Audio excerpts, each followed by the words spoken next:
আজ আমি আমার কপাল থেকে সব আপদ দূর করব। এই অপয়াকে পুড়িয়ে মেরে আমি আমার ছেলেকে আবার ভালো ঘরে বিয়ে দেব। কোথায় আছো গো? তাড়াতাড়ি তোমরা এদিকে এসো, আমার সর্বনাশ হয়ে গেল। দেখি দেখি নতুন বউয়ের মুখখানা একবার দেখি। কত কষ্ট করে ছেলেটাকে বড় করলাম, আর শেষ পর্যন্ত কিনা এইরকম একটা হাতে ঘরের মেয়েকে বিয়ে করে আনলো। আজকে আমার বিয়ের রাত, আর তুমি এসব কি শুরু করলে মা? তুই আর একটা কথাও বলবি না। আরে বজ্জাত ছেলে, মার সব স্বপ্ন ভেঙে দিয়েছিস তুই। কাঁদবেন না মা, আজকে আমাদের একটা বিশেষ দিন। ঢং করার আর জায়গা পাস না, তাই না? এই সব কিছু হয়েছে তোর জন্য। তোর জন্য আমার ছেলে আমার কথার অবাধ্য হয়েছে। এমন ভাবে বলবেন না মা, আমি তো আপনার ছেলেকে জোর করে বিয়ে করিনি, সে আমাকে পছন্দ করেই বিয়ে করেছে। ঠিক আছে, আমিও দেখব এই সংসারে তুই কি করে টিকে থাকিস। মা, শুধু শুধু এখানে ঝামেলা করো না তো, যাও ঘরে গিয়ে বিশ্রাম নাও।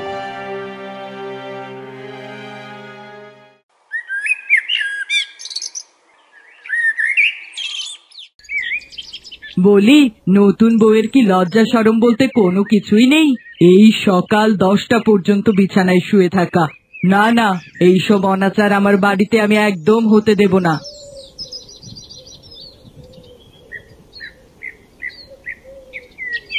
ঘুম থেকে উঠতে একটু বেলা হয়ে গেছে মা, কি করতে হবে বলুন, আমি করে দিচ্ছি। বলি, এটা কি তোর বাপের বাড়ি পেয়েছিস যে বেলা পর্যন্ত বিছানায় ঘুমিয়ে কাটাবি? এটা তোর শ্বশুর বাড়ি, আমি যা বলবো তোকে তাই করতে হবে। হ্যাঁ মা, আপনি যাই বলবেন আমি তাই করব। হয়েছে হয়েছে, আর কথা না বাড়িয়ে এখন রান্নাঘরে যা, আর আমাদের সকলের জন্য চা নাস্তা বানিয়ে নিয়ে আয়। হ্যাঁ মা, আমি এখন যাচ্ছি, আপনি ঘরে গিয়ে বিশ্রাম করুন। রাখতু, এটা রুটি না অন্য কিছু? এমন রুটি বাপের জন্মে কখনো খাইনি। রুটি তো ঠিকই আছে মা, তাছাড়া খেতেও তো অনেক সুস্বাদু হয়েছে। মা, আমি তো গরম পানি করে রুটিগুলো বানিয়েছি, আপনি খেয়ে দেখুন, রুটি ঠিক আছে। হ্যাঁ রে বাবা, নতুন বিয়ে করেছিস, এখন তো বউ তোর কাছে অমৃত মনে হবে। এখন তো তোর মা মরে গেছে, তাই না? উফ মা, কি শুরু করলে? দয়া করে এসব নাকি কানা বন্ধ করো। রান্না অনেক মজা হয়েছে, তাছাড়া তোমার ছেলের বউ আজকে প্রথম দিন রান্না করেছে। তুমি এসব কি বলছো মা? আপনি একটু অপেক্ষা করুন মা, আমি আপনার জন্য অন্য খাবার বানিয়ে আনছি। হয়েছে, স্বামীর সামনে আর ঢং দেখাতে হবে না। তুই যে কত বড় শয়তান তা আমি প্রথম দিনই বুঝতে পেরেছি।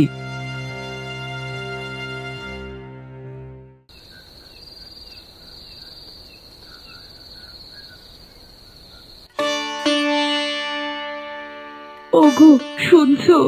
তুমি আমাকে বাপের বাড়ি রেখে এসো, তোমার মা আমাকে একদমই সহ্য করতে পারে না।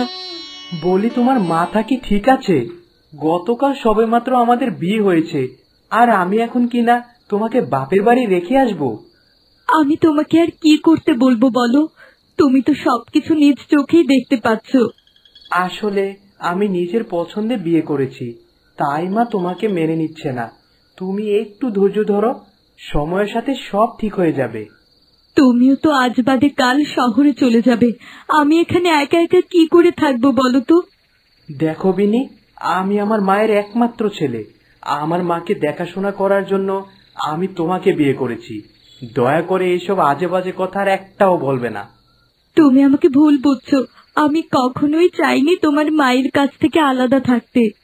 হ্যাঁ, তুমি আমার মায়ের কাছ থেকে কখনোই আলাদা থাকতে পারবে না, কারণ আমার মাকে দেখাশোনা করার জন্যই আমি তোমাকে বিয়ে করেছি।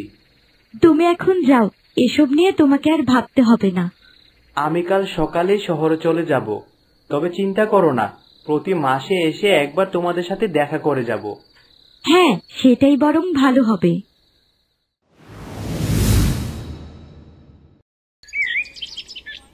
কত আশা করে ছেলেকে বিয়ে করালাম, সকালবেলা বউ আমার জন্য নাস্তা তৈরি করবে, চা বানাবে। এই নিন মা, চা বানাতে একটু দেরি হয়ে গেল, মুখে দিয়ে দেখুন কেমন হয়েছে। এটা কোনো চা হয়েছে? না হয়েছে চিনি, না হয়েছে দুধ, একেবারে মুখে দেয়া যাচ্ছে না। কিন্তু মা, চিনি আর দুধ তো আমি ঠিক মতোই দিয়েছি, আপনি কেন পছন্দ করছেন না বলুন তো? তোর সাহস তো কম নয়, আমার মুখে মুখে কথা বলছিস। আজ আমি তোর সব চুল টেনে ছিঁড়েই ফেলবো। আপনার পায়ে পড়ি মা, আমার চুলগুলো ছেড়ে দিন, আমি প্রচন্ড ব্যথা পাচ্ছি মা। আজকে তোর সব চুল আমি টেনে ছিঁড়ে ফেলবো। কত বড় সাহস তোর, আমার মুখে মুখে কথা বলার সাহস তুই কোথায় পেলি, ছোট লোকের বাচ্চা? আমার চুলগুলো ছিঁড়ে যাচ্ছে মা। আজকের মতো আমি তোকে ছেড়ে দিলাম, কিন্তু মনে রাখিস, আমার সাথে যদি বেশি বাড়াবাড়ি করিস তাহলে এর ফলাফল কখনোই ভালো হবে না। বিনি, এই বিনি, কোথায় গেলি রে মা? এই দেখ, আমি তোকে দেখতে এলাম।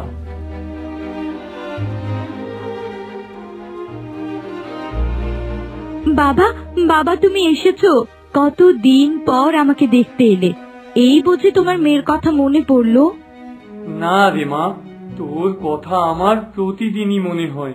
এই দেখ, তোর মা তোর জন্য খেজুর গুড়ের পায়েস বানিয়েছে। কি ব্যাপার, বলা নেই কওয়া নেই, হুটহাট এ বাড়িতে চলে এসেছেন?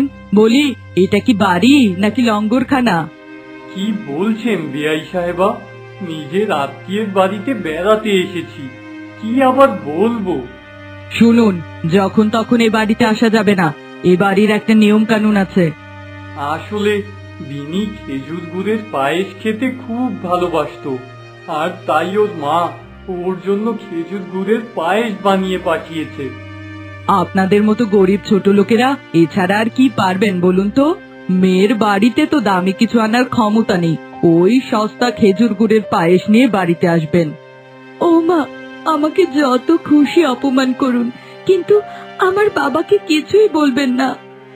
আমার ভুল হয়ে গেছে বেয়াই সাহেবা, দয়া করে আমাকে আর অপমান করবেন না, আমি এখনই চলে যাচ্ছি।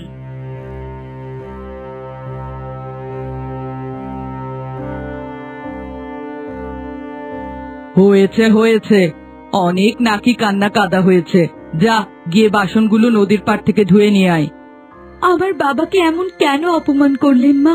আমার বাবার তো কোনো দোষ ছিল না। এত বাবার জন্য নাকি কান্না কাঁদতে হবে না, তোর বাবা তো তোর বিয়েতে কিছুই দেয়নি, সামান্য গয়না দিয়েছে। এই গয়নার কোনো দাম নেই, আমি আমার ছেলেকে আরো ভালোভাবে বিয়ে করাতে পারতাম। আপনার ছেলে খুব ভালো করে জানে মা, আমি গরিব ঘরের মেয়ে, আমার বাবার এত কিছু দেওয়ার সামর্থ্য নেই। তুই আবার আমার মুখে মুখে কথা বলছিস? আমি আপনার মুখে মুখে কথা বলিনি, শুধুমাত্র যেটা সত্যি সেটাই বলেছি। তোর সাহস তো কম নয়, তুই আবার আমার মুখে মুখে কথা বলছিস। দাঁড়া, আজকে তোকে মজা দেখাচ্ছি। দেখ এবার কেমন লাগে, তোর মাথার চুল আমি সবগুলো টেনে টেনে ছিঁড়ে ফেলবো। আহ, ছাড়ুন মা, আমার প্রচন্ড ব্যথা লাগছে, আমার সবগুলো চুল ছিঁড়ে গেল মা, ছেড়ে দিন আমাকে। আজ তোকে আমার হাত থেকে কেউ বাঁচাতে পারবে না। তুই কি ভেবেছিস একটার পর একটা ভুল করবি আর আমি তোকে ক্ষমা করব? উফ মা, বড্ড লাগছে। আজ তোকে মারতে মারতে আমি মেরেই ফেলবো, তোর মতো ছোট লোকের বাচ্চাকে মেরে ফেললেও কিছুই হবে না। আমার চুল ছেড়ে দিন মা, আমার সব চুল ছিঁড়ে যাচ্ছে। ছাড়বো না, কিছুতেই না। এবারের মতো বেঁচে গেলি, যা এখনই নদীর পাড় থেকে সবগুলো কাপড় ধুয়ে নিয়ে আয়।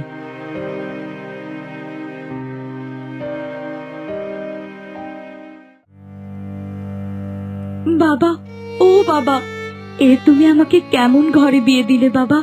আমার শাশুড়ি আমাকে প্রতিদিন মারধর করে। কি রে মেয়ে, এই ভর দুপুর বেলা নদীর পাড়ে বসে কাঁদছিস কেন? তোর কি হয়েছে মা? হয়নি বুড়িমা, সবকিছুই হলো আমার ভাগ্য। আমার মতো অভাগী মেয়ে এই দুনিয়ায় আর একটিও নেই। আরে বাবা, আগে আমাকে খুলে বল তোর কি হয়েছে। আমি গরিব ঘরের মেয়ে ছিলাম বুড়িমা। আমার স্বামী আমাকে পছন্দ করে বিয়ে করেছে, কিন্তু আমার শাশুড়ি আমাকে একদম মেনে নেয়নি। আমার উপর অনেক অত্যাচার করে। এ তো খুব অন্যায়। না না, এত বড় অন্যায় মেনে নেওয়া যায় না। হ্যাঁ বুড়িমা, আমার শাশুড়ি মাঝে মাঝে আমার চুল ধরে টানতে থাকে। এই দেখুন বুড়িমা, আমার মাথা একেবারে খালি করে ফেলেছে। বাড়ির বউয়ের গায়ে হাত তোলা, এ তো ঘোর অমঙ্গল। দাঁড়া, আমি তোকে সাহায্য করব। যা মা, তুই এখন বাড়ি ফিরে যা। তুমি আমাকে কি করে সাহায্য করবে বুড়িমা? আরে বাবা, আমি তোকে সাহায্য করব না, সাহায্য করবে তো বিধাতা। বিধাতার খেলা বোঝা বড় দায়। তোমার কথার আগা মাথা কিছুই বুঝতে পারলাম না বুড়িমা। যাই তবে, বেলা পড়ে এলো, আমার শাশুড়ি আবার চিৎকার চেঁচামেচি করবে।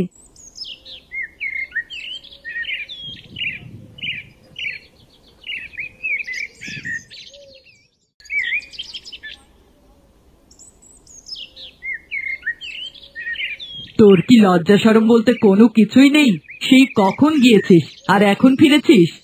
মা, আপনি তো আমাকে অনেকগুলো কাপড় পরিষ্কার করতে দিয়েছেন, একটু সময় তো লাগবেই। এমন ভাবে কথা বলছিস, মনে হচ্ছে আমার জীবনে কখনো কাপড় পরিষ্কার করিনি। এবার সত্যি করে বল দেখি, এতক্ষণ তুই কোথায় ছিলি? কোথায় আবার থাকবো মা, আমি তো নদীর পাড়ে গিয়েছিলাম। এই দেখুন, কাপড়গুলো পরিষ্কার করে এনেছি। এটাকে কাপড় ধোয়া বলে? একটা কাপড়ও তো ঠিক মতো পরিষ্কার হয়নি। সবগুলো কাপড় আবার পরিষ্কার করতে হবে। মা, আমি তো কাপড়গুলো খুব ভালো করেই পরিষ্কার করেছি। এই যে দেখুন, একদম চকচকে হয়ে গেছে।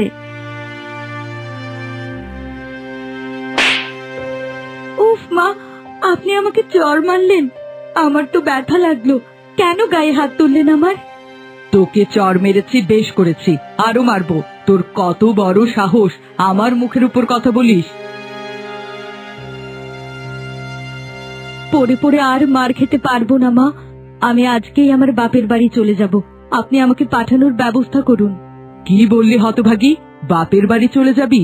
দাঁড়া, তোকে মজা দেখাচ্ছি। কে কোথায় আছো? আমাকে বাঁচাও, মরে গেলাম। আমার হাত একেবারে পুড়ে গেল। কে কোথায় আছো? আমাকে বাঁচাও। এই কি হয়ে গেল? মার হাতে তো আগুন লেগে গেছে। দাঁড়ান দাঁড়ান মা।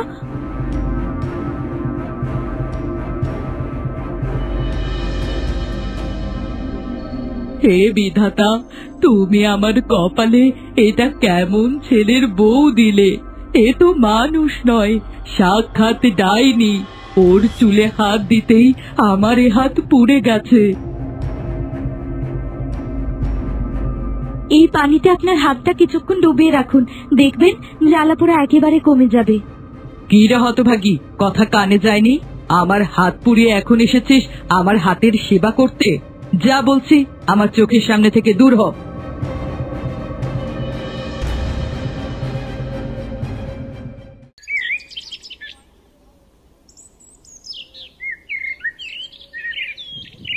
মালতী, এই মালতী, কোথায় গেলি রে? কে রে দিদি? এই সকালবেলা তুই আমার বাড়িতে? কি হয়েছে কি? আর তুই এমন করছিস কেন? দেখ দেখ, আমার হাতের অবস্থা দেখ, হাতটা একেবারে পুড়ে ছাই হয়ে গেল। ও মা, এ কি? সত্যি সত্যি তো তোর হাত পুড়ে গেছে রে। এ কি করে হলো দিদি? সবকিছু হয়েছে আমার অপয়া অলক্ষী ছেলের বউটার জন্য। বউ তো নয়, সাক্ষাৎ ডাইনি ধরে এনেছে আমার ছেলে। ওর চুলে হাত দিয়ে মারতে গিয়েছিলাম, আর সাথে সাথে আমার হাতে আগুন ধরে গেছে। কি বলছিস কি দিদি? ওকে আর এক মুহূর্ত এই বাড়িতে রাখা ঠিক হবে না। তুই এখনই ওকে বাড়ি থেকে বের করে দে। বোকার মতো কথা বলিস না, তোর কাছে এলাম বুদ্ধির জন্য, আর তুই কিনা আজে বাজে কথা বলা শুরু করেছিস। বলি ওকে বাড়ি থেকে বের করে দিলে আমার ছেলে আমাকে আস্ত রাখবে না। তাহলে কি করবে দিদি? আমি ওকে জাদুটোনা করে মেরে ফেলবো, যাতে কেউ কিছু বুঝতে না পারে। তোর পরিচিত এক কবিরাজ আছে না, তুই আমাকে তার কাছে নিয়ে যা। বাহ, একদম ঠিক কথা বলেছিস। এমন ভাবে কাজটা করতে হবে যাতে সাপও মরে, লাঠিও না ভাঙে।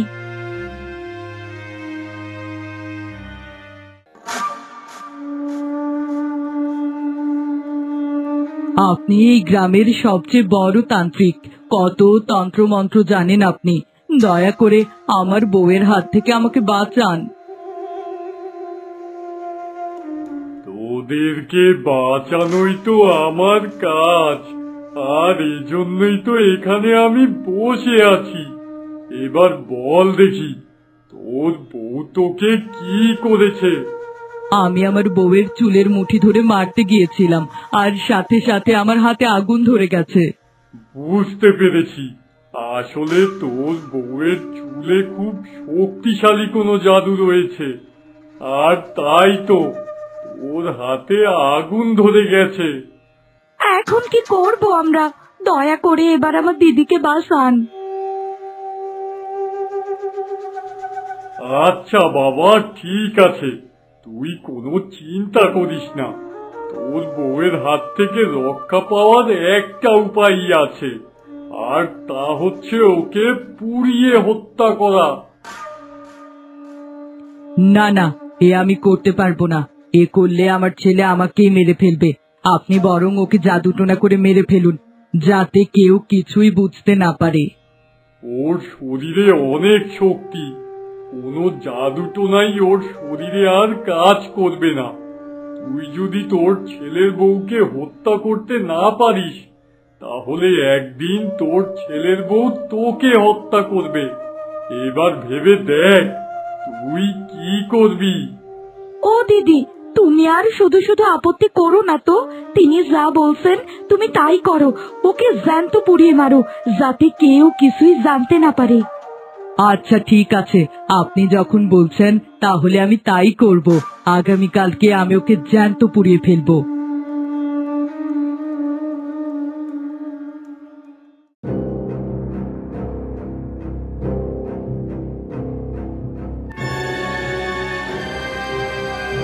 আজ আমি আমার কপাল থেকে সব আপদ দূর করব। এই অপয়াকে পুড়িয়ে মেরে আমি আমার ছেলেকে আবার ভালো ঘরে বিয়ে দেব। কোথায় আছো গো? তাড়াতাড়ি তোমরা এদিকে এসো। আমার সর্বনাশ হয়ে গেল, আমার সব কিছু শেষ হয়ে গেল।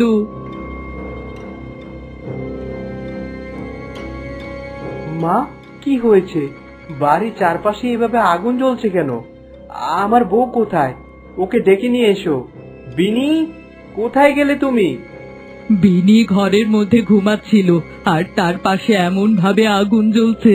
তুই কিছু একটা কর বাবা, তোর বউকে বাঁচা, তা না হলে তোর বউ তো মরে যাবে। না, আমি বিশ্বাস করি না। আমার বিনি মরতে পারে না। তোমরা আমার বিনিকে আমার কাছে এনে দাও। দুঃখের কথা তোকে আর কি বলবো বাবা। মাঝখানে বিনির শরীরে জাদু ভর করেছিল। ওর চুলে হাত দিতে চারিদিকে তখন আগুন জ্বলে উঠত। আমার মনে হয় এজন্যই বাড়িতে এখন আগুন লেগেছে। বানিয়ে বানিয়ে আর মিথ্যা কথা বলো না মা। আমি খুব ভালো করে জানি তুমি বিনিকে একদমই পছন্দ করো না।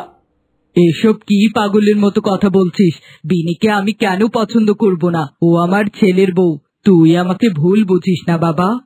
ভুল বুঝিনি মা, আমি একদম ঠিক বুঝেছি। বিনি, কোথায় গেলে তুমি?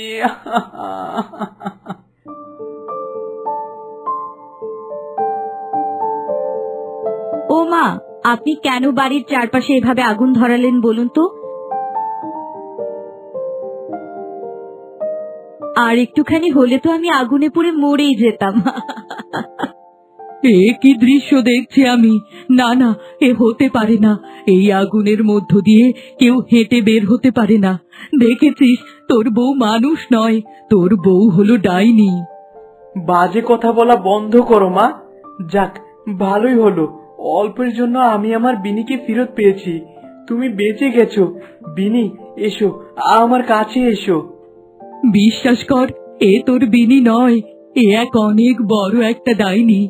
দেখলি না আগুনের মাঝখান থেকে কিভাবে বেরিয়ে এলো? তুই ওকে ছেড়ে দে বাবা, আমি তোকে অনেক বড় করে বিয়ে করাবো বাবা। শোনো মা, আমি আমার বউকে নিয়ে কাল শহরে চলে যাব। আমি ওকে আর এখানে রাখবো না। আমি জানি তুমি ওর সাথে খুব খারাপ ব্যবহার করো।